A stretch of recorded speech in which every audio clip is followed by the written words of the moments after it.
열왕기상 8장 1절 잠깐 봅니다. 이에 솔로몬이 여호와의 언약궤를 다윗성 곧 시온에서 메어 올리고자 하여 이스라엘 장로와 모든 지파의 두목 곧 이스라엘 자손의 족장들을 예루살렘 자기에게로 소집하니 이스라엘 모든 사람이 다 에다님을 곧 7월 절기에 솔로몬 왕에게 모이고 이스라엘 장로들이 다 이름에 제사장들이 궤를 매니라.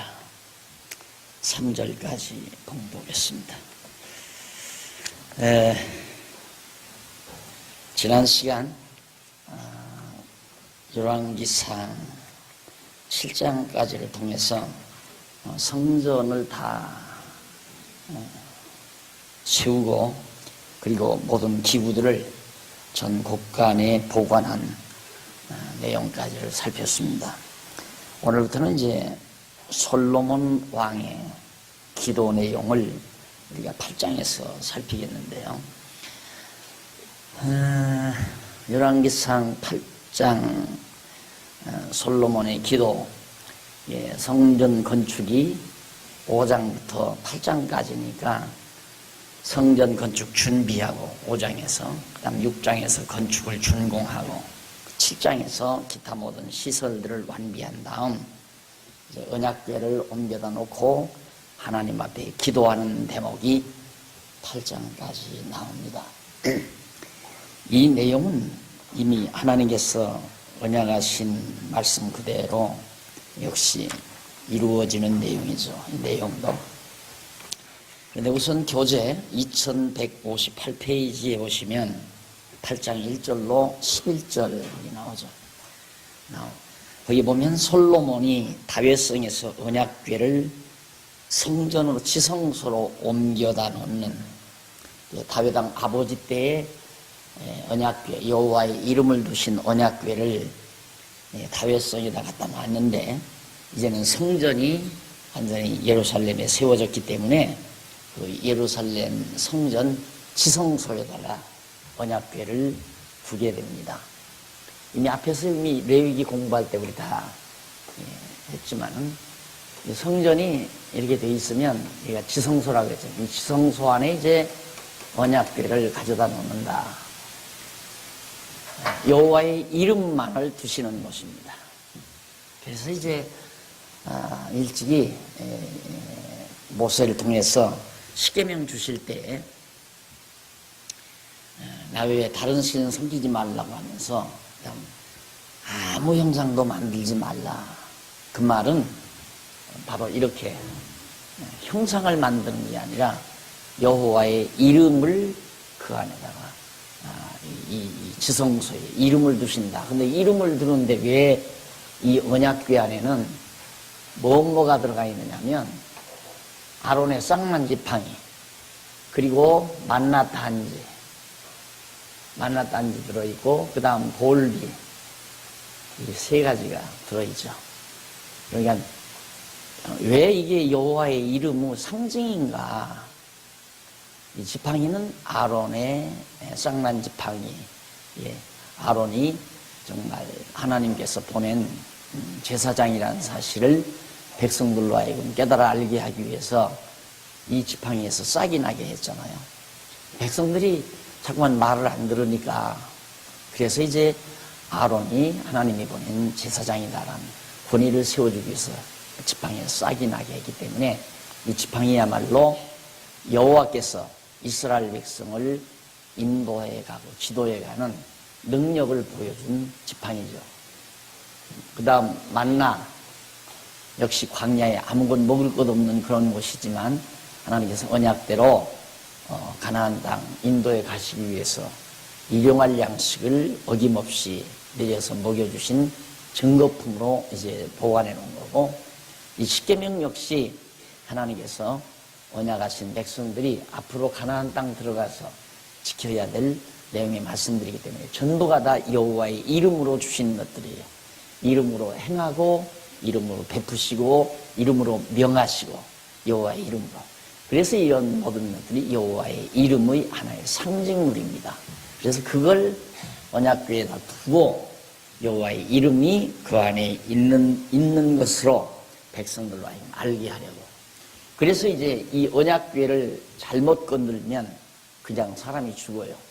그래서 꼭 하나님이 명하신 대로 제사장들이 모여서 어깨에 메고 운반해야지, 이걸 누가 힘 있다고 해서 어깨에다가 자기 혼자서 막 당장 민다거나 장사들이 자기들 멋대로 내구팅해서 민다거나 하면 당장 죽는다 말입니다.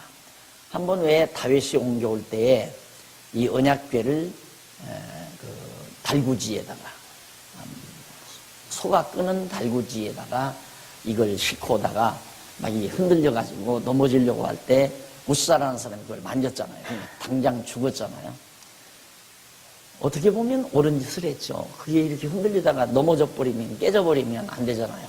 얼른 잡아야 되는데 그걸 건드렸다가 죽잖아요. 그래서 무서워가지고 다윗이 처음에는 못 옮겨왔죠. 이런 것도 모두가 다 하나님이 살아계심을 보여주기 위한 하나의 상징적 사건이었어요. 아, 진짜 여호와 하나님은 살아계시구나, 그걸 알게 하려는 거죠. 그래서 그 언약궤를 지금 성전으로, 지성소로, 지성소로 옮겨오는 것이 1절로 11절까지인데, 아까 읽어드린 1절로 3절에서는 언약궤를 옮기려고 사람들을 소집하는 그 소집 내용이 거기 나오는데, 막 옮겨올 때 한두 사람이 옮겨올 수가 없잖아요. 다 모여가지고 언약궤를 옮겨왔다. 자, 그리고서 이제 4절로 6절에 보면 2159페이지 위에서 10번째 줄, 4절로 6절에 보면 솔로몬이 제사장들에 의해서 여호와의 언약궤를 지성소로 메어다가 이제 지성소로 들여다 놓는 그런 대목입니다. 그리고 거기 보면 일찍이 그 7절로 9절 밑에 나오죠. 그 7절로 9절 위에 쪽으로 네 번째 줄 조금 앞부분에 보시면은 이는 나와요. 그러니까 제사장들로 언약궤를 메어다가 들여오는 그런 사건은 그 말이죠. 이는 여호와께서 모세에게 명하신 율법에 따른 것입니다. 모세에게 명하신 그대로 율법에 따라서 제사장들로 메오게 한 거다. 여호와께서는 솔로몬에게 언약하신 말씀대로 솔로몬으로 하여금 모세로 명하신 율법의 법도대로 준행케 하여 주신 것이 바로 열왕기상 14장, 그다음 열왕기상 3장 14절, 그다음 6장 12절에도 나오죠. 그러니까 하나님께서 솔로몬에게 내가 모세의 명한 말씀대로 너희로 준행하게 해 주겠다라는 약속을 합니다. 그런데 그런 내용들이 전부 하나님께서 그렇게 준행해 주겠다고 하는 언약의 내용들이 전부 대부분 가정법으로 번역이 됐다는 거 지난번 말씀드렸죠. 너희들이 이렇게 하면 내가 이렇게 해주겠다. 그러니까 너희들이 모세의 율법과 법도를 잘 지켜 행하면 너희들로 하여금 이렇게 해 가나안 땅에 들어가 살게 하겠다. 이런 식으로 번역을 했단 말입니다. 그게 아니라 너희들이 가나안 땅 들어가 살 때에 내가 모세의 율법의 말씀대로 규례대로 준행하도록 해주겠다 라고 그렇게 약속하신, 언약하신 말씀을 전부 다 가정법에 의해서 레만이라고 하는 히브리어를 억지로, 전혀 그런 가정법에 의미가 없는데 억지로 그걸 그런 식으로 꿰 맞춰서 우리말로 번역을 한 거란 말입니다. 우리말만이 아니라 영어도 그렇게 되어 있고요. 이 히브리어에 전공한 전공학자를 얼마 전 우리 연구원에서 초빙에다가 한 시간 같이 토론하고 강의를 듣고 그랬는데요. 그분은 성경을, 구약 성경을 자기 단독으로 히브리어 원어대로 번역한 분이에요. 그러니까 이스라엘에 가서 한 10년 공부했다고 하는데, 그분에게 이제 우리 목사님 한 분이 레만에 대해서 물으니까 그게 문제라고 그러더래요. 참 그 번역하기가 힘들다는 얘기죠. 그래서 그분이 번역한 것을 내가 한번 봤더니만 이렇게 번역했다가 저렇게 번역했다가, 그래서 지금 두 가지 번역문이 나와 있어요. 그분도 레만이라고 하는 거예요. 왜 그러냐면 여러분들이 지금 공부하는 이런 언약성 주사적 성경신학에 의한 감각이 아니면 그게 들어올 수가 없어요. 예. 그 언어 감각이. 그러니까 번역을 하기가 힘든 거죠. 분명히 하나님께서는 솔로몬에게도 내가 너로 하여금 이제 그 3장 한번 우리가 확인하고 지나가 보십시다. 열왕기상 3장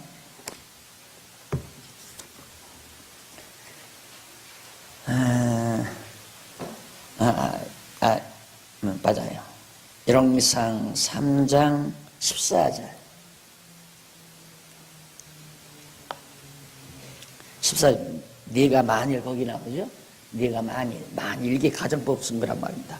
네가 만일 네 아비 다윗의 행함같이 내 길로 행하며 법도와 명령을 지키면 내가 또 네 나를 길게 하리라 이렇게 번역을 했단 말입니다. 그게 아니고 내가 네 아비 다윗의 행함같이 내 길로 행하며 내 법도와 명령을 지켜 행하게 해줌으로 내 날이 길게 하겠다. 그렇게 약속한 거거든요. 그 앞에 만일은 반드시 틀림없이 하나님이 틀림없이 내가 너에게 그렇게 해주겠다. 그런데 진짜 하나님께서 이렇게 성전 짓고 모세의 명령대로 이 언약궤 다 만들어서 옮겨다 놓고 하나님의 율례와 법도대로 지금 행하게 되는 거란 말입니다. 왜? 하나님이 그렇게 언약하셔서 이루어 주시기 때문에 그 말이거든요. 그래서 거기 언약궤를 들여다 놓는 장면에서 열왕기상 3장 16절 6장 12절에도 지금 그 부분이 나오거든요. 6장 12절에서 한번 6장 12절을 또 보십시다. 12절은 네가 이제 이 전을 건축하니 네가 만일 거기도 또 만일 또 나와요. 네가 만일 내 법도를 따르며 내 율례를 행하며 나의 모든 계명을 지켜 그대로 행하면 내가 네 아비 다윗에게 한 말을 네게 확실히 이룰 것이요. 그 말이에요.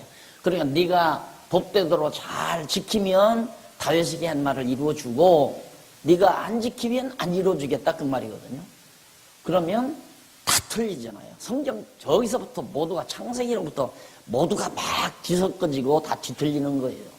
그 말 한마디가. 그러니까 이게 얼마나 번역이 잘못된다를 알 수가 있죠. 자, 그래서 그 두 내용 3장 14절과 6장 12절도 번역이 잘못됐음을 지난번 제가 말씀을 드렸죠.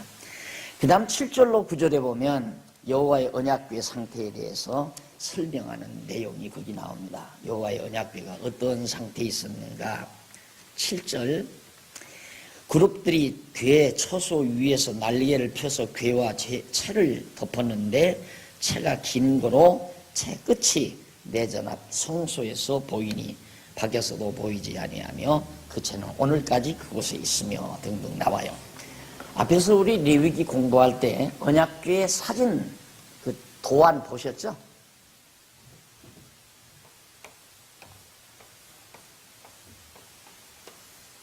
이렇게 해서 이제 여기 고리가 이렇게 달렸고요. 채가 이렇게 꿰져요. 그 다음 여기도 고리가 달리고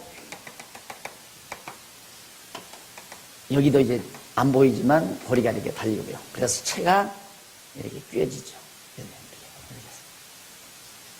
이런 식으로 되어 있어요. 근데 이후에 이제 시은소판 금으로 이제 왜 그것들을 뭐라 그래 여자분들 음식 나를 때 이렇게 네? 여기 턱이 있고요. 그렇죠? 그렇게 해서 이제 여기다가 이렇게 피를 떨어뜨리거든요. 송아지 피를 1년에 한 번씩 대제사장이 지성소에 들어가서 그럴 때 이제 피를 받을 수 있는 시은소 판이 위에 덮여 있어요. 이것은 아무도 떠들어 수가 없죠. 떠들면 이게 보이거든요. 이게 보이지 않도록 이하다나고 덮어놓은 거란 말입니다. 그래서 이제 이 위에 이제 천사가 날개 하나가 이렇게 있고, 날개 하나 있고, 하나는 쫙 이렇게 옆으로 퍼져 있고, 그래서 시은소 벽과 벽 사이를 이렇게 딱 덮고 있어요. 하나님의 은총의 아래 하나님이 이렇게 딱 보호하고 지켜주시는 상징적으로 묘사한 그런 것들입니다. 그걸 이제 여기다 묘사한 얘기예요. 그 다음 이제 8장 12절로 10절로 11절에 보면 언약궤를 옮겨놓은 여호와의 전의 상태를 거기서 간단하게 설명해 줍니다. 제사장이 여호와의 궤를 옮겨놓고 성소에서 나올 때에 구름이 여호와의 전에 가득했습니다. 여호와의 전 안에 구름이 꽉 찼어요. 그 이유는 하나님이 형상이 없으니까 그냥 텅텅 비어 있으면 정말 하나님이 함께 하시는지 안 하시는지 알 수가 없잖아요. 그러니까 백성들이 그걸 깨닫도록 하기 위해서 하나님의 영광의 구름이 딱 성전에 가득히 이렇게 있으므로 하나님이 함께 계심을 보여주는 하나의 증표입니다. 그래서 여호와께서는 시내산에서 모세에게 빽빽한 구름 가운데 나타나죠. 그러니까 모세에게 나타났을 때도 형상이 없으니까 아무것도 없는데 하나님이 나타나는지 안 나타나는지 모르잖아요. 이게 백성들로 하여금 하나님이 나타났다는 걸 먼 산 밑에서도 볼 수 있게끔. 그래서 이번에 이제 답사를 가보면 알겠지만 밑에서 이렇게 쳐다보면 산 위에가 보일 거예요. 보나마나. 한라산 정도보다도 조금 높다고 그러더라고요. 그러니까 시내산이 높으니까 밑에서 충분히 보였을 거라고 생각해요. 위에 구름이 자욱이 덮여있고. 그러니까 그런 하나님의 영광의 구름이 나타났듯이 성전에도 그렇게 구름이 나타나는데, 그러므로 구름은 여호와께서 친히 임재하신 사실, 내가 지금 여기 임재해 있다, 하나님은 계시지 않은 곳이 없지만은 너무도 유치하니까 백성들의 인식이, 이해가 유치하니까, 그러니까 어렸을 때에는 애기들 가르칠 때 그러잖아요. 어렸을 때 이렇게 종이에다가 사과 그림을 그리는 것이 사과라고 가르치잖아요. 사과가 아니잖아요. 이게 사과라고 하면 안 되지. 엄밀히 잘 가르치려면 사과를 모양을 그린 거다 이렇게 가르쳐야 하는데, 사과, 비행기, 자동차 그러고 가르쳤잖아요. 아닌데도 그러듯이 구름이 하나님은 아니죠. 그래서 초기에 미기한 시대에 하나님이 살아계심을 알게 하려니까 그렇게 했지만, 이제는 정말 하나님이 성경 말씀을 통해서 이론에 의해서, 과학적 논리에 의해서 하나님이 살아계심을 확실히 알도록 성경 계시를 우리에게 주신 거란 말입니다. 그래서 이 성경 계시란 자꾸만 비과학적이라고 생각하는데 천만의 말씀이에요. 철저히 과학적이에요. 철저히 과학적인 이론에 입각해서 우리의 이성으로 충분히 하나님이 분명히 살아계시다고 하는 확신을 할 수 있는 과학적 이론에 근거한 하나님의 말씀이다. 그렇기 때문에 이제는 뭐 그런 구름이라든가 무슨 오순절 성령 강림할 때도 무슨 불에 갈라진, 혁에 갈라진 것이 보인다든가 그런 게 필요 없죠. 성경만 확실하게 알면 하나님이 우리와 함께 하는 것도 알고 하나님의 능력도 알 수 있기 때문에요. 그러니까 계시가 미완성일 때, 아직 계시가 다 완성되지 아니할 때에는 이런 모습 저런 모습을 통해서도 하나님이 살아계심을 우리에게 보여주시는 것이다. 8장 12절로 21절까지 보면 솔로몬이 언약을 이루어 주신 하나님 여호와를 송축하죠. 언약을 하나님께서 보세요. 아까 내가 설명드리잖아요. 하나님이 이렇게 다 모세의 율법대로 행하게 해준다고 언약하셨는데, 언약대로 이렇게 모세에게 허락하신 대로 규례대로 성전 다 짓고 율례대로 전부 규례대로 하나님 앞에 정말 성전 모든 규모를 갖추고 하나님을 경외하고 섬기게 해주었다. 그걸 감사하죠. 언약을 이루어줘서 고맙다고 말이에요. 그러니까 앞에 3장이나 6장에 나왔던 말씀이 언약이지, 그게 절대 정법에 의해서 너 이렇게 해라, 그러면 내가 이렇게 해주겠다, 그런 말이 절대로 아닙니다. 그 구약 성경에서 가장 치명적인 오역, 잘못된 번역이 바로 그 가정법이라는 것만 여러분들은 알고 계시면 우리말 성경을 읽을 때 그런 부분을 감안해서 읽으시면 됩니다. 그 다음 이제 그 언약을 찬송하는 내용이 나오는데 12절로 15절 보면 61페이지 여호와를 송축하는 내용인데, 여호와의 영광이 여호와의 전에 가득하니까 하나님께 찬양이 나올 수밖에 없죠. 그때 솔로몬은 언약의 말씀대로 이루어 주신 여호와를 송축합니다. 여호와를. 자, 그때 솔로몬이 가르치되 여호와께서 캄캄한 데 계시겠다 말씀하셨으나 싸우나 내가 참으로 주를 위하여 계실전을 건축하여 싸우니 주께서 영원히 거하실 처소로소이다 하고 얼굴을 돌이켜 이스라엘의 온 회중을 위하여 축복하니 때에 이스라엘의 온 회중이 섰더라. 15절 왕이 가로되 이스라엘 하나님 여호와를 송축할지로다. 여호와께서 그 입으로 나의 붙인 다윗에게 말씀하신 것을 이제 그 손으로, 그 손은 하나님의 손이죠, 하나님의 손으로 이루셨도다. 하나님께서 아버지 다윗 왕에게 언약했던 말씀들을 그대로 다 이루어 주셨다. 16절로 19절 언약하신 말씀을 이스라엘 회중에게 상기시키는 내용이 여기 나와요.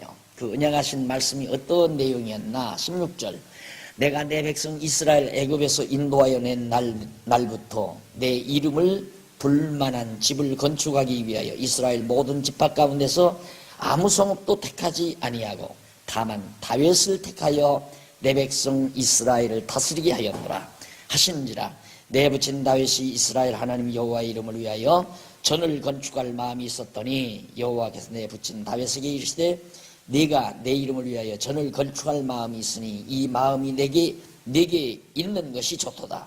그 마음을 가진 건 좋다 이 말. 그러나 너는 그 전을 건축하지 못할 것이요 네 몸에서 낳을 네 아들 그가 내 이름을 위하여 전을 건축하리라 하시더니, 하나님께서 그렇게 다윗에게 아들이 내 이름을 위하여 전을 건축한다고 약속하시더니 20절 이제 여호와께서 말씀하신 대로 이루시도다. 여호와께서 그렇게 말씀하신 대로 하나님의 손으로 다 이루셨다. 내가 여호와의 허하시는 대로, 허하셨단 말, 허락하셨단 말과 같은데 이 말도 약속했다는 말과, 그래서 자꾸 허락했다는 말은 자꾸 허락, 허하셨다 한문으로는 이거 허라 이거죠. 허하셨다 이 말을 자꾸만 인간 의지를 거기다 개입을 시켜요. 해석자들이, 주석자들이. 그러니까 하나님이 작정하셨다, 작정, 예정, 죄를 짓도록 허락했다 이 말은 죄를 짓도록 작정한 건 아니다. 이렇게 자꾸 빠져나가려고 그래. 왜 그러냐면 허락했다. 하나님이 아담이 선악과를 따먹으려고 할 때 하나님이 허락하셨느냐 작정하셨느냐, 작정이 아니라 허락한 거다 이렇게 자꾸 얘기를 하는 거예요. 이게 작정과 허락을 같은 개념으로 보는 게 아니라 이중 개념으로 봐요. 이것은 전적으로 하나님의 뜻에 의해서, 이것은 허락은 반은 하나님의 의지, 반은 인간의 의지라 이거예요. 인간이 하려고 하는 것을 하나님이 허락한 것이다. 그러니까 책임은 인간에게 있다. 그 말이 안 되는 거죠. 허락 안 했으면 인간이 안 했을 거 아니에요. 그래서 죄의 책임이 인간에게 있는 이유는 인간이 자꾸만 하려고 하는 걸 하나님은 허락만 했지, 허락만 했으니까 책임은 없다 이거죠. 그런 법이 어디 있어요. 예를 들면 내가 아내하고 같이 가정살림을 이끌어가는데 누가 친척이 와서 돈을 꿔달라고 하니까 아내가 나 몰래 나도 알지 못하게 혼자 꿔줬다. 그러면 아내는 자기 혼자서 굉장히 괴로워하죠. 돈을 못 받게 생겼으니까. 그걸 나한테 숨길 수는 없고, 우리 집의 사건은 아니지만 한 예를 드는 겁니다. 근데 만약에 그렇게 끌어왔을 때 전화로라도 여보 아무개가 누구가 뭐 조카가 돈 얼마 꿔달라는데 어떡할까? 그거 좀 꿔줘. 허락받고 꿔줬다 이 말이에요. 그러면 아내 혼자 책임질 필요 있어요? 책임 없죠. 말도 안 되는 얘기예요. 그러니까 이렇게 애처롭게 다든지 하나님을 봐주려고 하는 인간들의 그 사고방식이 신학의 밑바닥을 드러나게 만드는 거예요. 아주 궁색한 해석이죠. 허락한 건 하나님의 뜻이니까 허락한 거예요. 허락.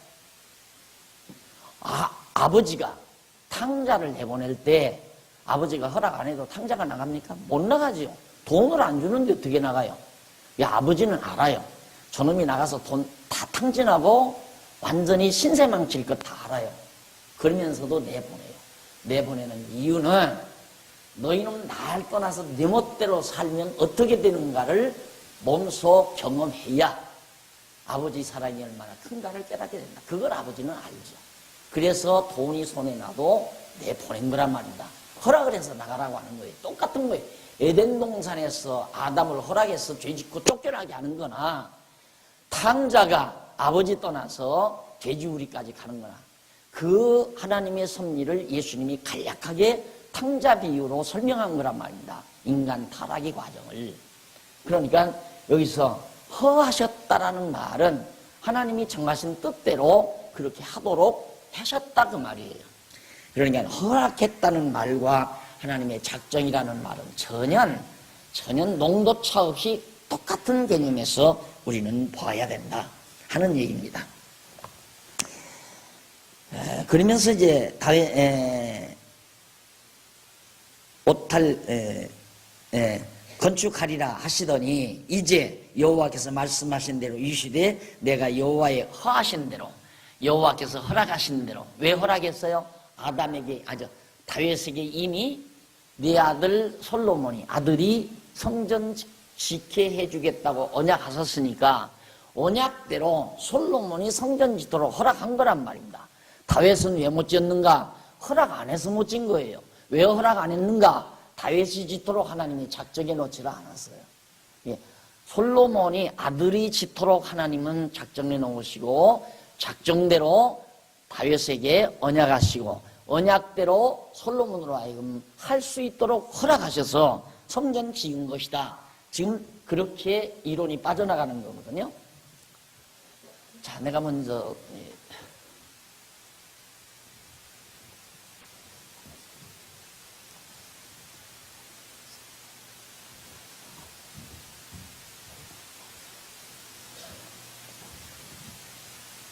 오늘 칠판을 제가 잘못 사용했어요.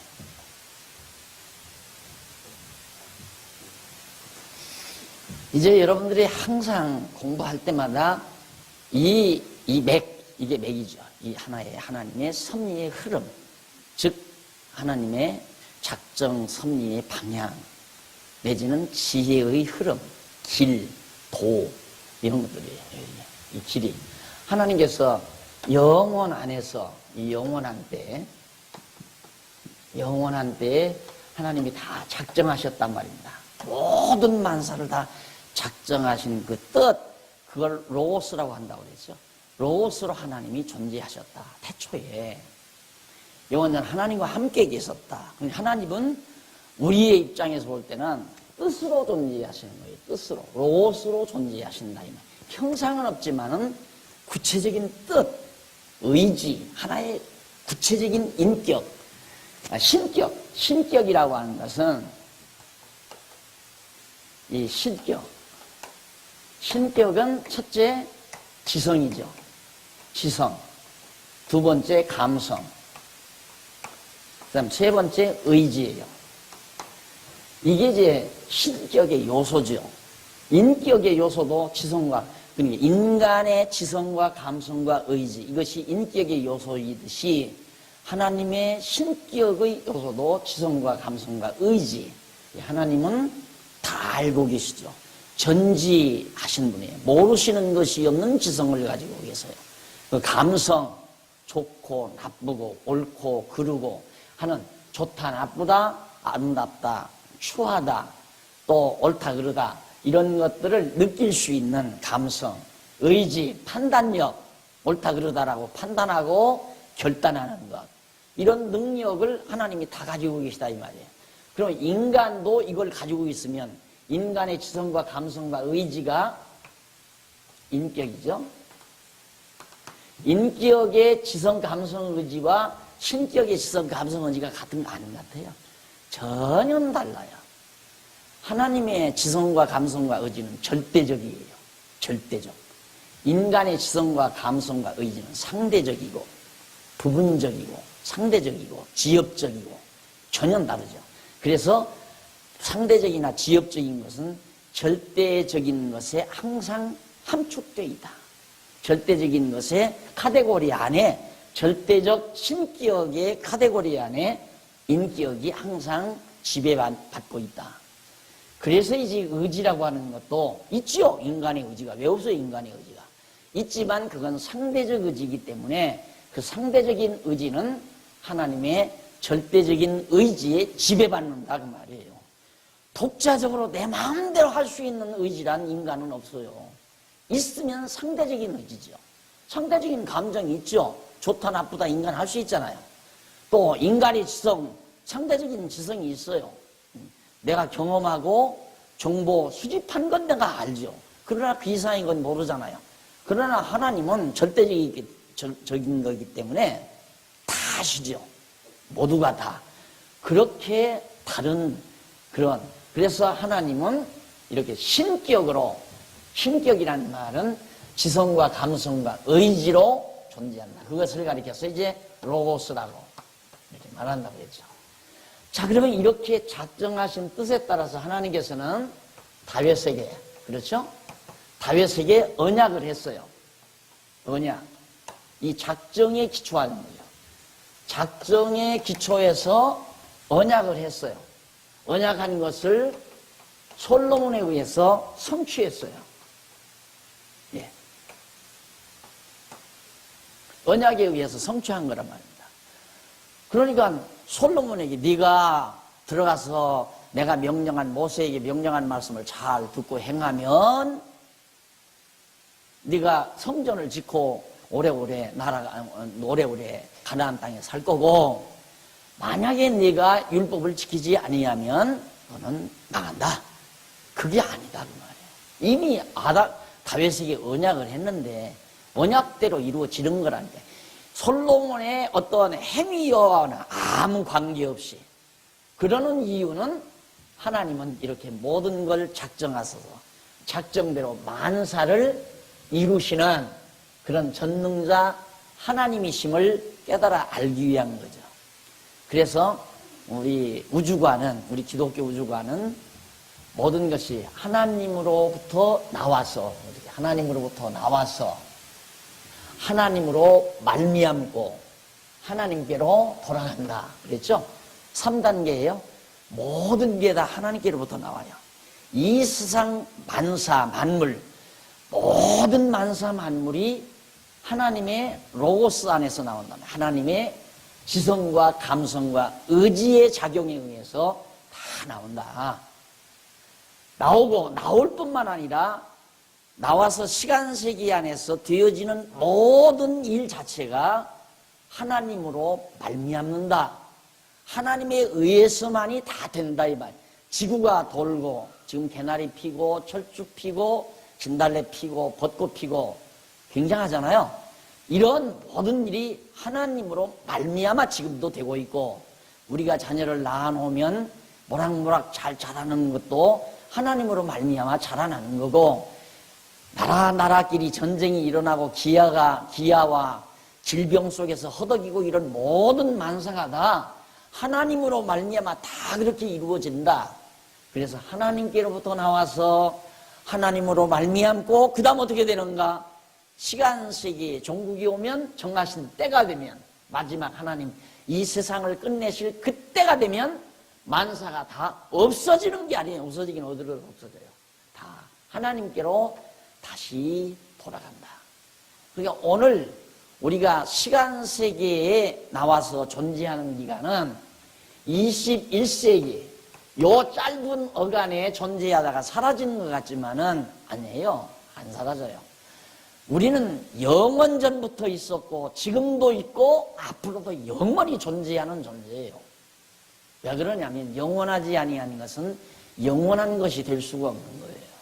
다만 영원한 하나님 안에서 존재하던 우리가 다만 시간 세계에 나타나니까 시간과 공간과 형태의 제약을 받는 것뿐이죠. 그러나 이것만 벗어버리면 다시 우리는 영원한 존재가 되지는 거예요. 어떻게 영원하지 아니한 것이 영원한 것이 될 수 있어요? 안 되는 거예요. 그건 영원한 것이란 시작도 없고 끝도 없는 게 영원 아니에요. 그런데 만약에 우리가 예를 들어 1940년 내가 1940년도 태어났는데 이때부터 시작됐다면 끝나면 그만이죠. 끝나면 뭐 2020년에 죽는다. 그럼 2020년에 나는 이미 없어져 버리는 거예요. 왜? 시작이 있는 것, 끝이 있는 거기 때문에. 내가 1940년도부터만 내가 시작이 된 거라면 나는 죽음으로 끝나요. 그러나 이렇게 시간으로 시작되는 것이 있을 수가 없어요. 전부 다 영혼 안에서 나온 거기 때문에. 모든 만사가 다 영혼 안에서 나와서 시간과 공간과 형태의 제한을 받다가 결국 다시 영원한 세계로 돌아가는 것이다. 이것이 우리 기독교가 가지고 있는 정확한 우주관입니다. 자, 그래서 솔로몬이 이렇게 성전을 짓고 하는 것은 하나님의 언약을 이룬 것이지, 하나님께서 내가 명령한 대로 잘 지켜 행하면 가나안 땅에서 오래오래 잘 살게 해주마, 그 말 듣고 하나님이 하라는 대로 성전 지은 게 아니다, 그 말이에요. 그러니 우리가 이 땅 위에 살면서 하나님께서 이렇게 쓰시든 저렇게 쓰시든 아름답게 써주시는 이거, 그것이 여기에서 벌써 다 하나님이 계획하고 있었구나. 이거 알면 든든하잖아요. 든든해. 천하 없는 방해꾼이 돌아와서 너 방해할 테면 해라. 네가 방해한다고 해서 하나님의 정하신 뜻이 안 이루어지겠느냐? 아무 관계없는 거예요. 그러니까 가소로운 거죠. 아무리 막강한 힘을 가지고 대들어도 끄떡도 안 하는 거예요. 이 믿음이 있어야, 제대로 성경을 알고 이 믿음을 딱 가지고 있으면 아무리 강력한 자가 대적해 들어온다고 해도 끄떡도 안 할 수 있는 담력이 나올 수밖에 없다. 그러니까 다윗이 돌멩이 하나 들고 골리앗한테 가죠. 안 그러면 어떻게 돌멩이 들고 골리앗을 향해서 가요? 그거 불가능한 거예요. 하나님이 나를 지킨다는 확신, 그게 분명하니까. 하나님께서 다윗 자기를 왕으로 세우려고 그러는데 블레셋 군대놈이 이 사울왕 밑에 있을 때 블레셋 장군놈이 딱 다윗을 죽이려고 이스라엘을 죽이려고 나오니까 다윗을 볼 때 우리는 망할 사람이 아닌데, 하나님의 정하신 뜻에 의해서 우리는 망할 사람이 아닌데 저놈이 우리를 멸망시켜? 나 혼자라도 간다. 그래서 다윗이 혼자 가서 해치운 거예요. 야, 박 목사 참 배짱 좋더라. 아무도 안 하면 자기 혼자 한다더라. 배짱에서 나오는 말 아니에요. 그렇게 여러분 들으면 잘못이에요. 나 배짱 없는 사람이에요. 어디에 배짱이 있어? 여봐요. 배가 하나도 없는데. 그래도 아무도 안 해도 나 혼자라도 한다는 말은 하나님이 하시는 일이라는 게 분명하니까, 여러분 안 해도 하나님은 하게 하십니다. 이걸 믿으니까 하는 거지. 그러니까 우리가 될 일을 하고 살아야지, 안 될 일을 하고 살면서 스트레스를 왜 받아요? 될 일을 하고 살아야지. 하나님이 무슨 일을 하시는가 우리는 알잖아요. 지혜자면 그 일을 우리 열심히 하며 살면 되는 거예요. 그럼 안 되는 일이 없다니까 다 잘 되지. 그래서 솔로몬이 여기 지금 하나님 앞에 언약을 이루어 주신 것 감사하는 기도를 드리고, 허하신 대로 내 부친 다윗을 대신하여 일어나서 이스라엘 위에 앉고, 자기가 왕된 것도 하나님께서 언약하신 대로 왕이 됐고, 이스라엘 하나님 여호와의 이름을 위하여 전을 건축하고 성전 건축한 것도 하나님의 언약대로 건축한 거고, 21절 내가 또 그곳에 우리 열조를 애굽 땅에서 인도하여 내실 때에 저희와 세우신 바 여호와의 언약 넣은 궤를, 언약궤죠. 언약궤를 위하여 한 처소를 설치하였다. 아까 지웠지만 언약궤를 지성소를 설치하고 갔다가 언약궤를 모신 것도 다 하나님의 언약대로 됐다. 이것이 솔로몬의 찬양이고 고백입니다. 그 다음 넘어가서 거기 허하시는 대로 나오네요. 넘어가서 62페이지 중간쯤 뒷부분에 보시면 카수에로 디베르라는 말이 나오죠. 히브리어예요. 그 나오는데 이는 말씀하신 대로 이렇게 나와야죠. 허하신 대로 그러지 말고 말씀하신 대로 이렇게 번역을 해야 옳다 이 말이에요. 하나님이 언약하신 대로 말씀했다는 말은 언약했다는 말과 같은 말이에요. 그래서 언약과 허락과는, 작정과 허락과는 같은 맥락을 지니고 있다. 자, 그 다음 이제 22절로 26절 거기 보면 솔로몬이 왕위를 주실 언약 이루시기를 여호와께 구하는 내용입니다. 솔로몬이 왕위를 주실 언약 이루시기를 여호와께 구하는 내용. 솔로몬이 여호와의 단 앞에서 이스라엘의 온 회중을 마주서서 하늘을 향하여 손을 펴고 가로되 이스라엘 하나님 여호와여 상천하지에 주와 같은 신이 없나이다. 주께서는 온 마음으로 주의 앞에서 행하는 종들에게 언약을 지키시고 은혜를 베푸시나이다. 언약을 이루시고 이룬다 이 말이죠. 지키시고 은혜를 베푸시나이다. 주께서 주의 종 내 아비 다윗에게 허하신 일, 말씀하신 일이죠. 허하신 말씀을 지키사 주의 입으로 말씀하신 것을 손으로 이루심이 오늘날과 같으니이다. 다 하나님께서 하시는 것이 오늘날과 같습니다. 같습니다 하면서 뭐라고 그러냐면 왕위를 주실 언약 이루시기를 이제 마지막 구하는데 네 자손이 자기 길을 삼가서 네가 내 앞에서 행한 것 같이 네 앞에서 행하기만 하면, 이것도 이제 가정법이에요. 행하기만 하면 내게로 쫓아나서 이스라엘의 위에 앉을 사람이 내 앞에서 끊이지 아니하리라 하셨사오니 이제 다윗을 위하여 그 허하신 말씀을 지키시옵소서. 그런즉 이스라엘 하나님이여 원컨대 주는 주의 종 내 아비에게 하신 말씀이 확실하게 하옵소서. 다윗에게 언약하신 말씀 반드시 이루어지게 하십시오, 그 말이죠. 그런데 행하기만 하면 그 문제죠. 행하기만 하면 그 밑에 나와요. 밑에서 네 번째 줄 라레케트란 말이에요. 라레케트. 이 행하기만 하면 이 말인데, 이걸 그렇게 이제 행하기만 하면 번역했는데, 이는 전치사가 붙은 칼 부정사 연계형 동사입니다. 그래서 행하려고 이렇게 번역을 해야 돼요. 행하려고. 원래 이 전치사 레라고 하는 말, 이름 위하여 뭐뭐 하려고 이렇게 번역을 해야 되거든요. 그런데 이걸 갖다가 행하면 가정법으로 무슨 이유로 그렇게 자꾸만 번역을 하느냐 이 말이에요. 이 생명의 말씀을, 이런 것 때문에 한국교회는 더더군다나 전부 장로교는 다 사장돼 버렸어요. 장로교는 다 죽어버렸어요. 내가 볼 때 간판 장로교는 살아있는데 순수 장로교회는 다 죽었다 이 말이에요. 장로교가 전부 감리교가 돼버렸어요. 성결교 감리교가 돼버려요. 전부 이렇게 하면 이렇게 해준다. 전부 그거예요. 감리교 성결교가 그거 아닙니까? 전부 다. 장로교 이외에는 전부 가정법이에요. 그러니까 그런 사람들에게는 맞지요.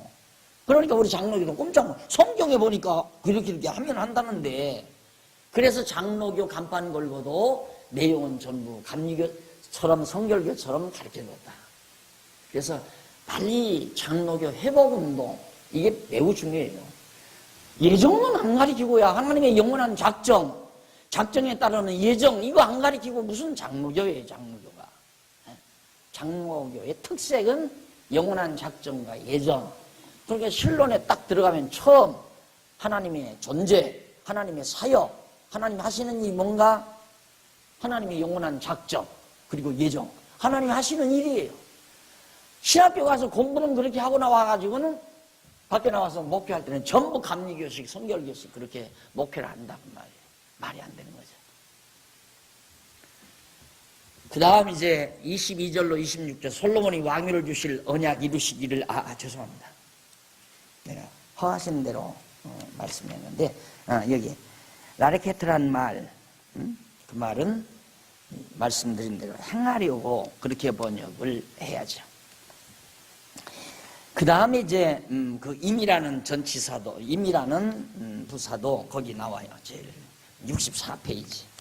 임이라는 지시여도 조건문이 될 수 없기 때문에 보라, 틀림없이, 반드시, 뭐뭐 때문에, 그리고 뭐뭐이므로, 그런 뜻 등으로 번역이 돼야 하는 그런 이제 지시입니다. 임이라고 하는 말이. 근데 만일이라는 뜻도 있어요. 만일이라는 말도 있는데, 그 만일이라고 할 때는 뒤에 문장에서 가정법이 나올 때, 가정법 문장이 나올 때 그건 만일이라고 번역하지만, 뒷문장에서 가정법이 저는 안 나오는데 왜 이걸 만일이라고 번역해 놓고 뒷문장에서 억지로 가정법이 아닌 것을 가정법인 것처럼 번역을 해가지고 허다한 많은 성도들이 이것 때문에 방황하잖아요. 간단해요. 요 부분 하나 때문에 성도들은 울고 애간장이 녹도록 밤마다 땅바닥을 치고 괴로워하고 몸부림치고 호소하고. 뭔가 내가 하나님 앞에 잘못했으니까 하나님께서 나에게 이렇게 할 거 아니냐 이거예요. 그런데 지난번에도 말했지만 이 다윗 얼마나 나쁜 사람이에요. 내가 참 나쁜 놈이라고 했으면 좋겠는데 강의 시간이라 내가 놈이라고는 못하지만 참 나쁜 사람 아니에요? 남의 남편을 죽이고 그래 아내를 뺏어다 사는 이런 나쁜 사람이 어떻게 이런 아들을 그대 이어서 왕을 그냥 왕 위에 앉게 하고 그러냐 이 말이에요. 그 이유는 거슬러 올라가는 거죠. 거슬러 올라가서 여기서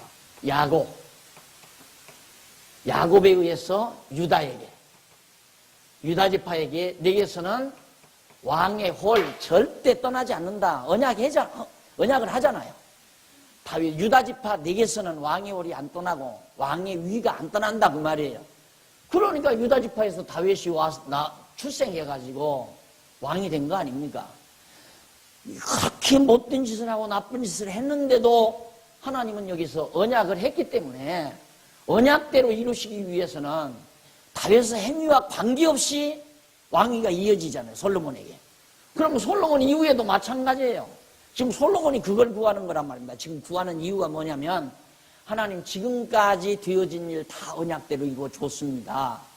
나 아버지에게 아들 왕 된다고 약속하신 대로 아들인 내가 왕 된 것도 하나님의 언약대로 된 거고 성전 지키게 해준다는 것도 그대로 성전 지키게 해준 것도 아버지에게 언약한 대로 된 거고 언약궤 갖다 놓은 것도 언약대로 다 됐습니다. 그런데 앞으로 되어질 일도 그렇게 언약대로 해 주십시오. 앞으로 되어질 일은 뭐냐면 다윗 내게서는 왕의 위가 떠나지 않는다고 말이에요.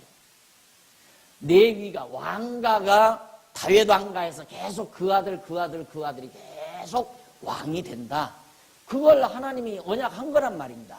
언약하니까 솔로몬도 하나님 그걸 언약했으니 내 가문에서 이 다윗 왕 가문에서 왕의 위가 떠나지 않도록 하나님 해주셔야 됩니다. 그걸 구하는 거란 말입니다.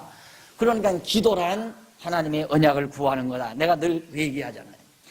자, 그래서 여호와께 전을 향해서 기도를 들으실 것. 이제 첫째, 하나님, 내가 하나님 앞에 기도를 드리면 다 들어주셔야 됩니다. 왜? 그것도 언약했으니까 성전을 향해서 기도하면 다 들어준다고 언약했잖아요.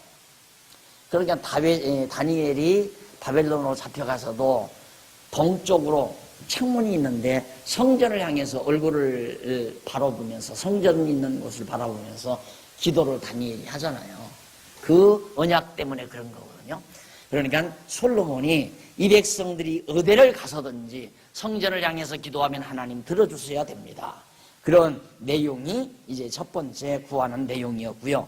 그 다음 31절로 45절 65페이지 31절로 45절 여러 재난 때에 기도에 응답하실 것을 여호와께 구합니다. 어떤 재난이 와도 전쟁이 일어나거나 기근이나 질병 이런 것들이 몰려올 때에도 어려울 때 환난이 올 때 이 성전을 향해서 기도하면 하나님 꼭 들어주셔야 됩니다. 그것도 다 하나님께서 언약한 것이니까.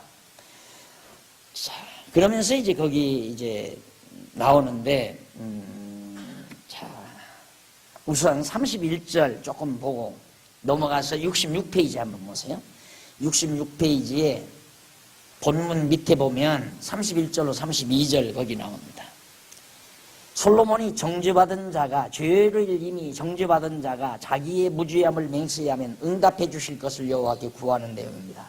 솔로몬은 여호와께 만일 어떤 사람이 그 이웃에게 범죄함으로 맹세시킴을 받고 저가 와서 이 절에 있는 주의 단 앞에서 맹세하거든 주는 하늘에서 들으시고 행하시되 주의 종들을 국문하사 악한 자의 죄를 정하여 그 행위대로 그 머리에 돌리시고 의로운 자를 의롭다 하사 그 의로운 대로 갚으시옵소서.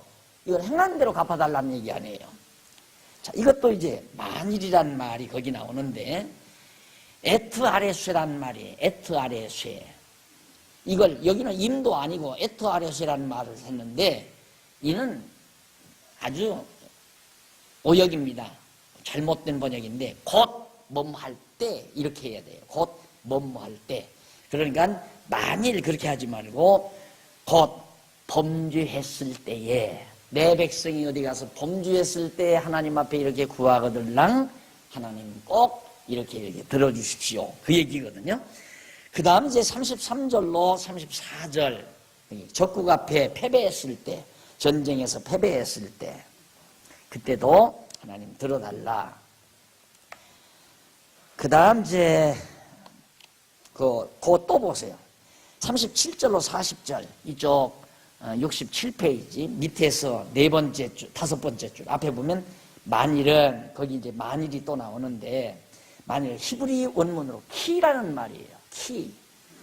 이 키라는 말을 이는 앞에서나 뒤에서 인과적 관계, 뭐뭐 하기 때문에 뭐뭐이므로 이런 뭐뭐 때 뭐뭐 하기 때문에 이렇게 번역을 돼야 되는 뭐뭐이므로, 그런데 이걸 또 만일이라고 또 번역을 하는 거죠. 이런 것들이 다 성경을 곡해하게 만드는 요인들이라고 볼 수 있습니다. 그 다음 이제 44절로 45절 68페이지, 적국으로 더불어 전쟁을 싸울 때에 하나님 기도하면 들어서서 응답해 주시라고. 그 다음에 이제 46절로 53절, 솔로몬이 사죄를 구하면 죄를 용서해 달라고 구하면 하나님 용서해 주셔야 됩니다. 이런 내용들이에요. 그 다음 넘어가서 54절로 61절 1절까지 70페이지, 솔로몬이 여호와 찬송의 까닭과 소원을 밝히는 권고입니다. 왜 솔로몬이 여호와를 찬송하는가? 우선 찬송하는 까닭이 54절로 56절이 나오는데, 거기 보면 54절, 솔로몬이 무릎을 꿇고 손을 펴서 하늘을 향하여 이 기도와 간구로 여호와께 이르기를 마치고 여호와의 단 앞에서 일어나 서서 큰 소리로 이스라엘 온 회중을 위하여 축복하여 가로되 여호와를 찬송할지로다. 저가 무릇 허하신 대로, 말씀하신 대로, 그래야 하죠. 언약하신 대로, 저가 무릇 말씀하신 대로, 허하신 대로 그 백성이 이스라엘에게 태평을 주셨으니, 하나님께서 언약하신 대로 이스라엘 나라에 평안함을 주었다 이거예요. 나라가 평안하고 혼란스러운 것도 하나님의 손에 달려있는 거예요. 우리나라 역사상 50년을 평화롭게 살기가 참 힘들었답니다. 과거 역사가. 항상 침략을 받아와 살았는데, 지금 6.25 동란 이후에 해방돼서 6.25 동란 이후에 지금까지 어쨌든 호시탐탐 언제라도 기회만 있으면 치고 내려오려고 하는 사악한 동족이 저렇게, 북한 땅이 저렇게 있는데도 50년이 지금 넘었죠. 하나님께서 무슨 이유인가? 난 가끔 그 생각을 많이 해요. 하나님께서 왜 이렇게 평안함을 주셨는가? 그리고 그런 상태에서도 정말 우리가 이렇게 경제적인 부를 창출해내고 만들어내고 이런 것들이 하나님께서 그래도 한국교회를 쓰시려고, 어렵고 환란이 있고 그러면 아마 이런 상태 안 됐을 거 아니에요. 전쟁이 일어나고 가끔 막 지금도 간첩이 막 몰려오고 자꾸 그러면 주가 퍽퍽 떨어지고 외국 자본들 안 들어오고 물어볼 거 없단 말입니다. 뻔한 거 아니에요? 외국 자본 안 들어오면 우리끼리 어떻게 먹고 살아요? 안 되죠. 그런데 외국 자본들이 들어오니까 자꾸만 또 우리도 활성화돼서 먹고 살게 되고 우리나라 경제도 발전하고. 지금도 보세요. 만약에 뭐 서해안에서 뭐 하기만 하면 그냥 주가가 팍팍팍 막 낙동강 오리알 떨어지듯이 막 떨어질 거 아닙니까? 100근만 하면.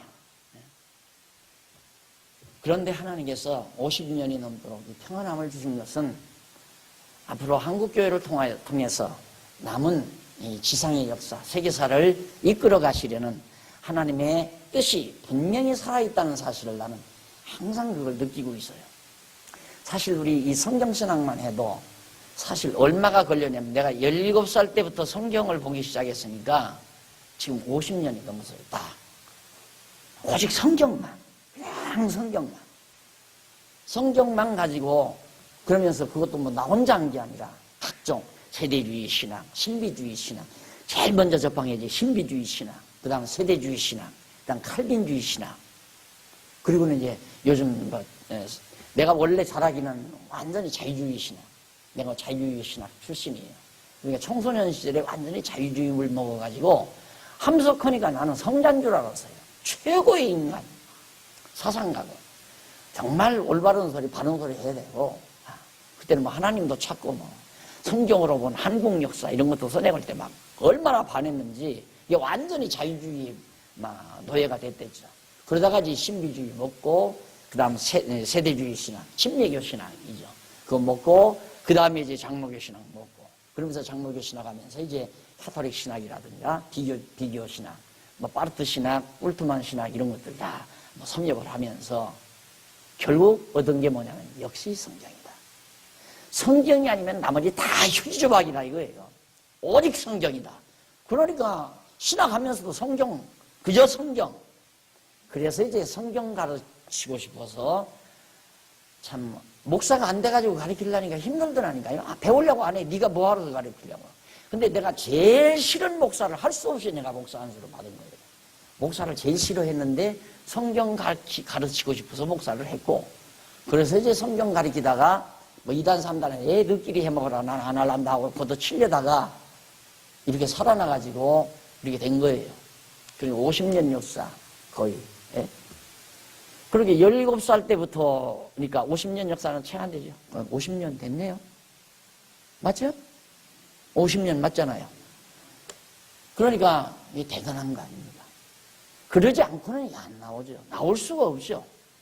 근데 50년 어간 동안에 구체적인 성경신학이라고는 하나의 학문이 체계화되었고, 그거에 의해서 오늘의 이런 교회가 이루어지고, 정말 순수 장로교 회복운동이 가능해지고, 장로교는 성경 아니면 맥 없어요. 성경 아니면 뭘로 준 거예요? 하나님이 만세전 다 예정했다는 걸 뭘로 증거하느냐면, 성경이 있으니까 그렇지. 그거 갖고 안 되잖아요. 누구 말따나, 우리 어떤 양반 말따나, 그런시 사람들이 다 그렇게 써놓은 거 아닌가, 이 사람아. 예수 믿으라니까 날더러 그러더라니까요. 10번도 그렇게 생각하죠. 그러나 성경 알고 보면 이건 사람이 쓸 수 없는 일이에요. 어떻게 이런 일이 있을 수 있어요, 세상에? 세상 천지 어떻게 이런 내용의 책이 있으며 불가능하잖아요. 알고 보면, 야, 진짜 로고스로 존재하시는 하나님, 진짜 살아 존재한다는 거 안 믿을 수가 없는데, 배우면 배울수록 더 믿어지는데, 더 확고해지고, 이런 책이 어디 있느냐, 이 말이죠. 그래서 여기도 지금 솔로몬이 하나님 앞에 찬송하는 그 까닭, 하나님이 다 그렇게 이루어준다고 말씀하신 대로 이루어 주셨기 때문에, 그래서 우리는 찬송한다. 그래서 모세를 빙자에 물을 허하신 그 선한 말씀이 하나도 이루지 않음이 없도다. 모세를 통해서, 이때까지 모세 아니에요? 모세를 통해서 언약하신 말씀이, 이게 이제 모세가 통해서 한 거예요. 창세기부터 신명기까지죠. 결국 제가 성경을 연구하고 보니까 결국은 모세 오경, 이 성경에서 언약하신 하나님의 말씀이 그대로 인류 역사에서 그대로 이루어져 가는 거예요. 아주 간단해요. 그래서 올여름 이제 여러분들이 연합사경회 때 가시면은 성도대 학생은 빠지면 안 돼요. 참석해야 돼요. 이것도 강연은 안 해요. 오기 싫으면 오지 마요. 내가 말 잘못했어요. 오기 싫으면 오지 마지만 공부, 이번 주에 이 다니엘서 공부할 거니 다니엘서 세우시고 멸하시고 세우시는 여호와에 대한 주제가 아마 나갈 겁니다. 근데 그게 이제 예수님 오시기 전, 예수님 여기 오시는데 오시기 이전 이 중간사라고 있어요. 400년간 중간사. 400년 동안에 되어질 일이, 400여 년간 되어질 일이 다니엘을 통해서 그대로 예언된 거예요. 그렇게 깔끔하게 정리해요. 아주 깨끗하게. 어떻게 그런 일이 세상에 있느냐 이 말이죠. 없어요, 그런 일이. 그래서 공부하면 할수록, 배우면 배울수록 안 믿을 수가 없고 믿어지는 거고. 결국 모세 오경의 말씀이 인류 역사 총체를 다 하나님께서 언약하신. 그러니까 이 당시에는 모세를 통해서, 이 당시에는 아주 개괄적으로, 아주 명제적으로 예언을 하고 언약하시고, 여기서는 이제 구체적으로 언약하시고, 그 다음 다윗의 언약은 좀 세밀하게, 아주 세밀하게 언약을 하시고, 그리고 이제 각 선지자들 통해서는 더 곧대곧대 되어질 일을 아주 치밀하게, 세밀하게, 치밀하게, 여기는 개괄적으로, 여기는 열조들을 통해서는 명제적으로 하나님께서 굵게 탁 언약하시고, 그 다음 개괄적으로 언약하시고, 그 다음 다윗을 통해서는 세밀하게 언약하시고, 선지자들을 통해서는 치밀하게 언약하시고, 예언하시고, 그렇게 해서 이루어 가시는 하나님의 섭리, 이것들이 성경 전체 내용이에요. 그러니까 성경 알고 나면 하나님 살아계시다는 게 분명하고 믿어지니까 아무도 두려운 것도 없고 겁날 것도 없고 걱정할 것도 없고. 자, 그 다음 넘어가서 8장 62절로 66절, 솔로몬이 화목제의 희생을 드리고 절기를 지키며 기뻐하는 내용입니다. 얼마나 좋겠어요. 하나님 앞에 절기를 지키면서 감사하다 하고 하나님 앞에 찬양하며 제사하는 그런 내용이 여기 소개되고 있습니다. 자, 다음에 우리가 이제 넘어가서 9장부터 2174페이지 한쪽 가로 3번 나오죠. 왕권 수립의 결과, 즉 솔로몬 왕이 왕권을 수립한 이후의 결과가 어떻게 맺어지는가 9장부터 11장까지 내용을 살피기로 하고 저 한 장 들고 가십시다.